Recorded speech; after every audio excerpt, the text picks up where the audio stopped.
Hey team, thanks for coming to Pop's Happy Place. I'm going to talk about my newest sour beer. Got this inspiration when I was watching a video of one of my mentors, Dr. Hans. He brewed quite a few of these sourdough starter beers, and I thought, I should make one of those. So I did. But while I was doing it, I thought, well, I should do a split batch. I should do a sourdough beer, and I should do some kind of another sour beer, so that I could do a comparison, see which one I like better, what's the differences. So this is all about the making of that beer, and then my conclusions at the end after tasting. But first off, let's do the intro. Hey, thanks for coming to Papa's Happy Place.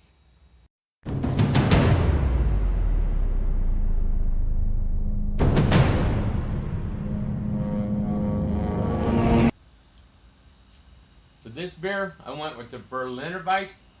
You could pretty much go with any type of a sour beer you wanted to if you were trying to do an experiment like this. I've never brewed a Berliner, so I thought I would try this out on this one. And I liked it. It turned out pretty good. Anyways, I did a 7-gallon batch, split it 3.5 on each side, and then I pitched my yeast. Recipes down in the description. Anyways, for the grain, I did 4.2 ounces of 2-row. I did 2.8 ounces of white wheat, and then I did just a little under a pound, 14 ounces of flaked oats. Started off with about 9 gallons, 8.5 to 9 gallons of my water. Then I split my water after I got my salts added. The salts will be coming up here, somewhere. The salts will be up here somewhere.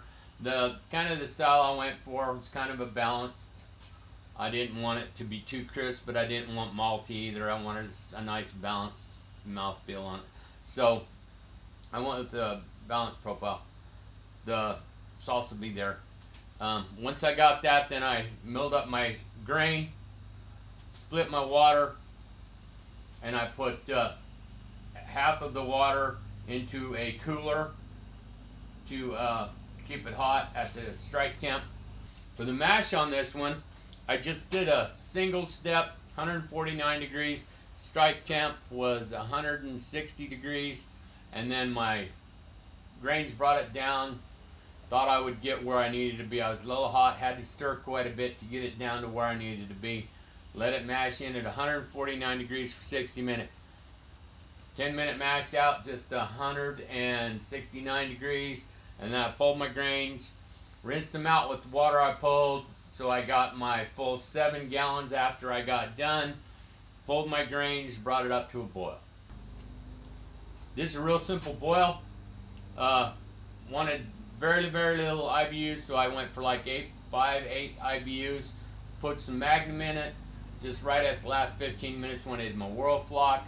And this has got wheat in it, so I wasn't too concerned. But I did want to pull a lot of the solids out. I put my yeast nutrient in. Finished out my mash, cooled it off, split it up into 2 fermenters. Now once I split this up, I went and did the half of the batch I did with 8 ounces of my sourdough starter, which I started about a month ago, month and a half ago. Got it started. I've been baking bread with it, all kinds of stuff. Think it's pretty good sourdough starter. And then the other half, I put a Philly sour on, and I put them both in the same cabinet, same temperature, same everything. Put the bubblers on, let them go. After I cooled this off, I put it in 2 fermentation vessels that were sanitized, and then I added my cran apple juice, let it set, mixed them back and forth between there, let it settle, give it about an hour, make sure I had good separation so that everything was kind of even. And then I took some measurements.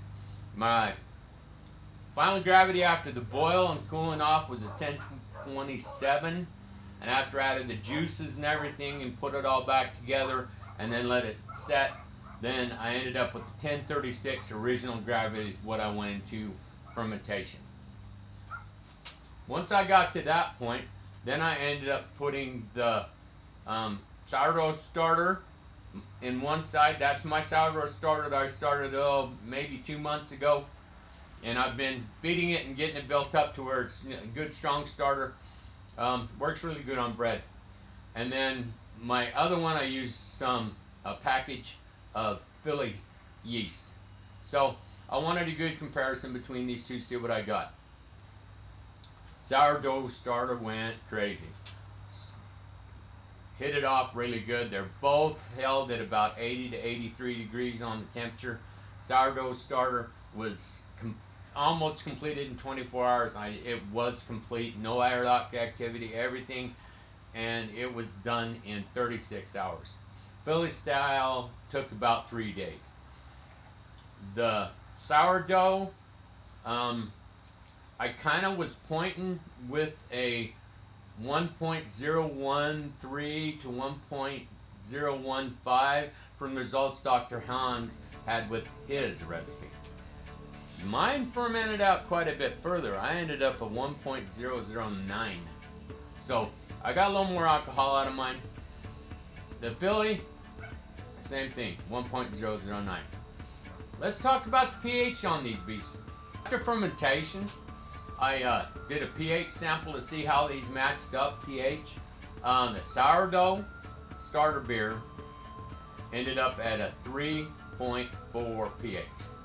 The Philly sour beer ended up 3.3 pH.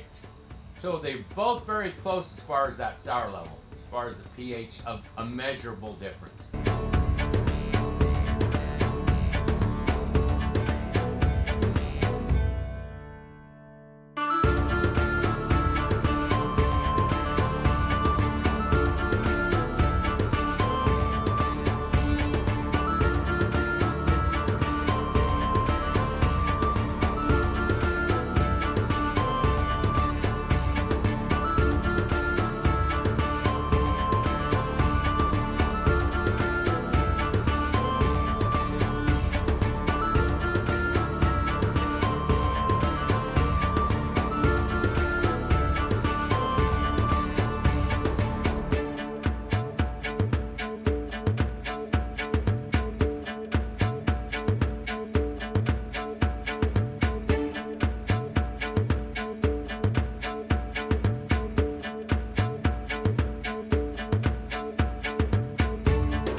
As you can see, both these beers turned out incredibly clear and almost identical. They look very nice. Nice and clear, you can see right through them. Man, they're beautiful beers. Nice little head on them. Nice lacing on the glass. Alright. This one here is my sourdough. This one here is my Philly. I'm going to start with my Philly first. Most of you know what a Philly tastes like. If you've done a sour with a Philly, you know what a Philly tastes like. So I'm going to go Philly first. Start off with, okay? I get a little cran apple. I get a little apple. I'm getting sour apple. That's what I'm getting. Nice and clear sour apple. Sourdough. Sourdough. Hey Doc, sourdough. Yeah. And I'm getting maybe just a little funk with it. Here, look. Let me do a little funky dance. Funky dance, funky dance. Hey, I saw that from the doc. He showed me that one. Funky dance. Yeah. Just a little bit, but all right. Do the tasting. Tasting. Now I've tasted this, okay? I've tasted a lot of this, but I wanted to give you what I thought about it. So, sourdough, or this is Philly.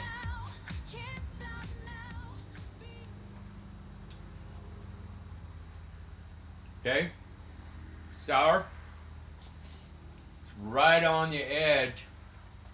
I'm getting it right there. Yeah, it's just right on the edge of that. This, I can see where, but I'll explain that here in a little bit. I'll talk about it some. But it's sour.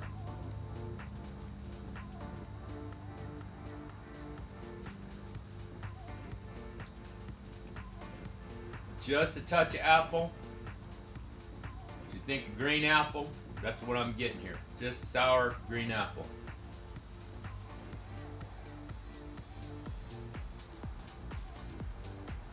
Man, that's a nice little summer sour. It's right at about a little under 4%. Nice little summer sour. Now the sourdough. Alright? Cheers.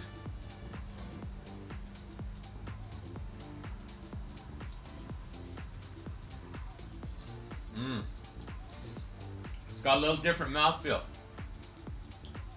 I'm getting a little more cream, a little more softer mouthfeel on that one. And it's, again, the funky dance again. I'm getting something that's not as clean, not as just really just sour. This has got a little something else to it. Yeah, nice beer. Nice beer.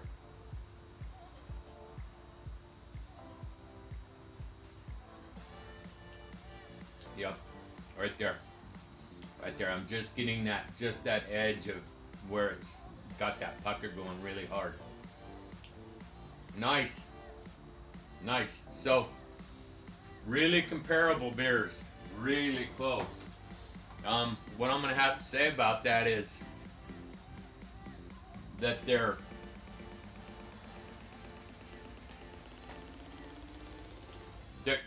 other than that little bit of sourdough funk, your funky dance, a little bit of that sourdough funk, those are very close, okay?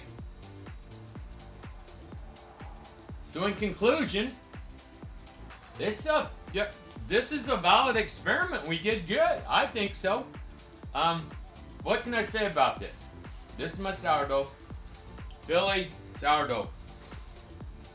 That's a good beer you want to make, Philly. That's a good beer. Nice little beer. That packet of yeast for me was right at $10, not counting shipping. This, it didn't cost me nothing. I put a little flour. Well, whatever the cost, a couple tablespoons of flour, so I could buy a pound of flour for $4 or $5. So I could make a lot of this for $4 or $5. One packet of that, $10. Cost, okay? I get the funk out of this. I'm getting a different mouthfeel. It's different. But, if you want crisp sour, that's crisp sour. You want a kind of a little funky, nice little, inexpensive. Didn't cost me that much for the grains. I'm in a Berliner Weisse, so I'm, low on the grains. My cran apple juice, I think, was like $2 a gallon. $2 and some odd cents a gallon. It's very inexpensive. Nice sour. Very inexpensive. I saved myself $10. If I was doing 5 gallons of this, it'd be $10. This was 3 gallons of each, so I did a 6-gallon batch total. And so I saved myself $10 on 3 gallons of beer. That's equivalent of about 35 beers. Saved myself $10 on 35 beers. Not a lot of money, but it's some. So, in conclusion, sourdough starter works. Now, the doc talks about how it's gum smacking, really sour. And I don't know, maybe that has something to do with he's got a more mature sourdough than I do. And if that's the case, maybe that was I'll do this again in a year with my sourdough starter. See if I can get that more mature, that really strong sour. But hey guys, cheers. And Doc, thank you. This was a great beer.